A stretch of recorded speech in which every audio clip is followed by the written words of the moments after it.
अस्सलाम वालेकुम। मैं ग्रेड 3 की उर्दू टीचर मिस हुमैरा। आज मैंने आप लोगों को नर्तवाने उर्दू में सफ़ा नंबर 44 पर देखिए और लिखिए तस्वीर दी हुई है। यहाँ पर तस्वीर के मुताबिक हम लोगों ने काम किया।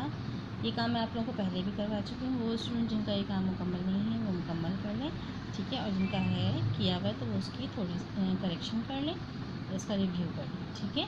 जैसे यहाँ पर एक सब्ज़ी वाला मौजूद है, उसके ठेले पर सब्ज़ियाँ हैं यहाँ पे मौजूद, और दादी अम्मा एक हैं, अम्मी जान हैं, बच्ची और बच्चा, ठीक है।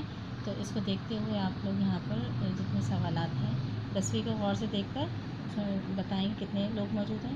यहाँ पर कितने लोग मौजूद हैं? 1 2 3 4 5 लोग मौजूद हैं, ठीक है। किरदार बताने कौन कौन से? दादी अम्मा, अम्मी, बच्ची और बच्चा, या लड़की और लड़का, ठीक है।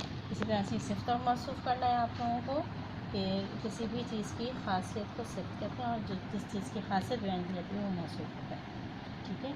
ताज़ा आलू, ठीक है, बूढ़ी दादी, इस तरह के आप लोगों को यहाँ पर लिखना है। इसी तरह मुतरादिफ़ है। मुतरादिफ़ हम ऐसे अल्फाज से करते हैं जो अल्फाज तो अलग अलग होते हैं लेकिन उनके मायने एक जैसे होते हैं। जैसे औरत, खातून, समर, फल, लड़का, बच्चा, घर, मकान, ठीक है। इसी तरह से मुज़क्कर और मुअन्नस देखेंगे इसमें, जैसे दादी, दादा, अम्मी, अब्बू, लड़का, लड़की,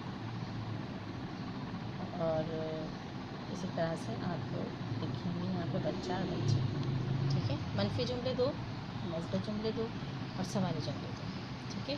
दो दो इसी तस्वीर को देखते हुए 2 मस्बत, 2 मनफी और 2 सवाली जुमले आप लोग बनाने कि सब्ज़ी ताज़ी है, सब्ज़ी ताज़ी नहीं है, क्या सब्ज़ी ताज़ी है, ठीक है। इसी तरह से ये जुमले बनेंगे एक।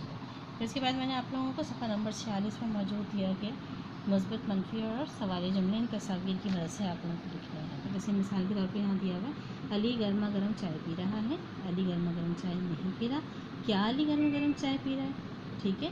इस तरह से आप लोगों को बाकी इन तस्वीर की मदद से ये तमाम जुमले बनाने हैं, मुस्बत, मनफी और सवाली। सफ़ा नंबर 47 तक आप लोगों को ये काम मुकम्मल करना है। जज़ाकुमुल्लाह खैर।